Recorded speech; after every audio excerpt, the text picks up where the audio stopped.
So, Mr. Dato, you were a former Catholic priest who went out of the priesthood but was still able to serve your community, right?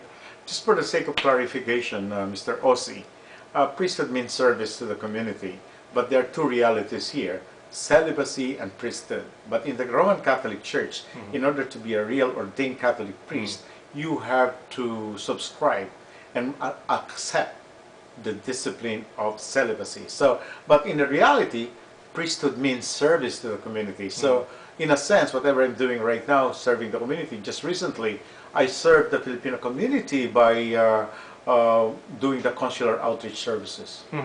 But one part of your life was focused on a very, very significant event in the Philippines, the land where you were born.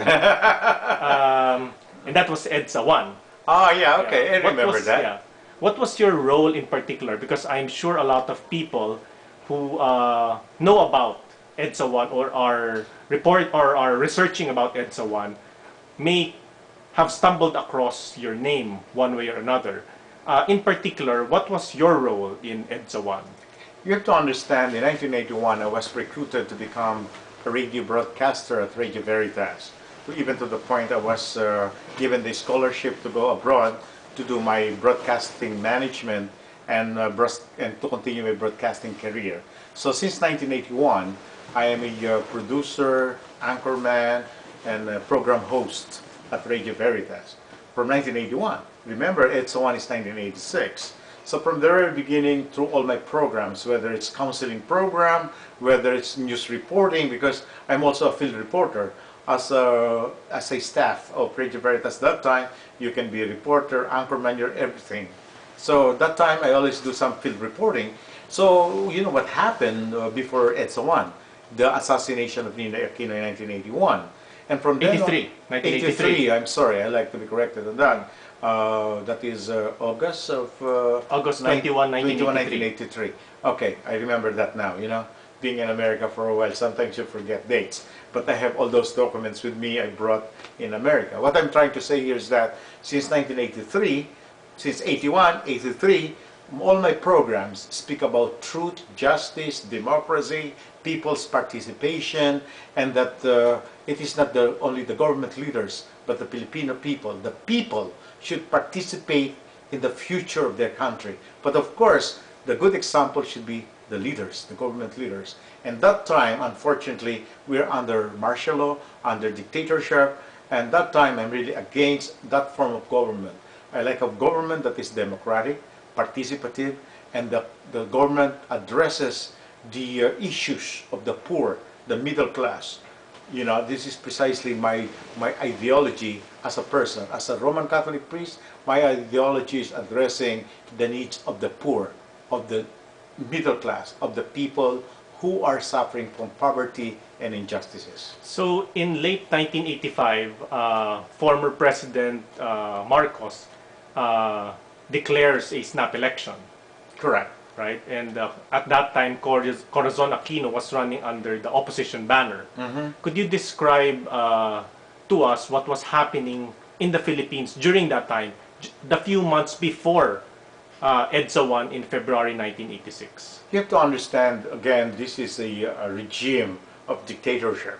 So the machinery, whether media and government apparatus, they're all being used, all kinds of infrastructures were used by the Marcos regime at their own favor, at their own style of management, of managing the government. But that's contrary to my own political opinion and contrary to the opinion of the greater masses of Filipino people. So at that time they were already protesting that kind of form of government, and they like to have a real feel of democracy, freedom, where people can participate, wherein they have the right to ventilate their opinions and their ideas, and free press, free media. And that time, to be honest with you, I'm very proud, I was with Radio Veritas, one of the best institutions that time, who can really broadcast the truth and what is happening. And that happened, and from then on, we're one of those, I would say, very few, who were able to broadcast the campaign of Cory Aquino, the issues of the Filipino masses. At that time? At that time. And that's, we're always involved, and that's why when they say, oh, Veritas, if they're pro-Marcos, they'll say, oh, this is the activist station, activist priest. But we're just doing the spirit of what to be a Catholic, the spirit of truth and justice, the principle of justice. As a matter of fact, justice in the world of Pope Paul VI, very clear. Preaching the good news is part of constitution, or serving the poor, and justice is constitutive principle of preaching the good news of Jesus Christ.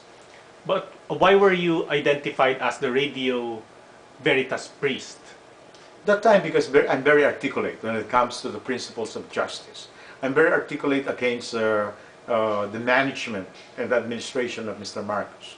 I'm totally against a lot of assassinations, a lot of disappearance of a lot of people because they are called activists. This is totally against my principle as a Christian. So I always defend. I always with the people. I'm pro people and trying to address and advocate of democracy. So I'm, in a sense, they call me anti-Marcos. In a sense, they call me an activist, and I am, because I really advocate for truth and justice, willing to die, and the Filipinos are worth dying for. As I think Nina said that, but I think it is. And until now, I can say that the Filipinos are worth dying for, because for me, dying for the sake of truth and giving the people opportunity to live a decent life. And if they're being oppressed, there I am, willing to speak. Mm-hmm. In the days of the fall of the Marcos regime, particularly, let's say, February 21, 1986, you were still with Radio Veritas during that time. What were you doing in particular when this people power revolution started to brew? All in all, I've been at Radio Veritas since 81 to 92. That means I'm there all throughout, almost every day of my life. Some are full-time, but that time I was a full-time radio broadcaster, producer, and anchorman. And we're trying to broadcast what's happening against what Marcos has been doing. And this is very critical moments in Edsa 1. I think that would be February 22nd, February 22, 23, 24. 24 is a Sunday. And that was the early morning when Radio Veritas was destroyed, the transmitter of Radio Veritas in Malolos, Bulacan. Because our broadcast studio is in Fairview, Quezon City. But our transmitter is in Malolos.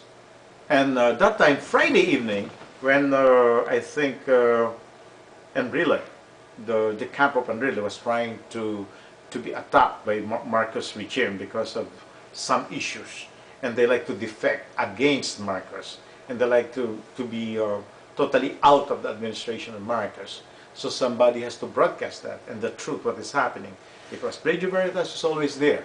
We have our reporters, and I was anchoring that time, that Friday evening.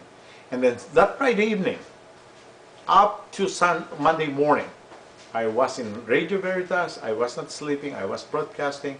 I was trying to broadcast the truth, what is happening, and all the events.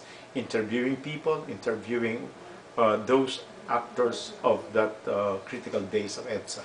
What was the role of Cardinal Sin during that time, and how did you mold up into the idealisms of Cardinal Sin? You know what, remember, this is a Catholic radio medium.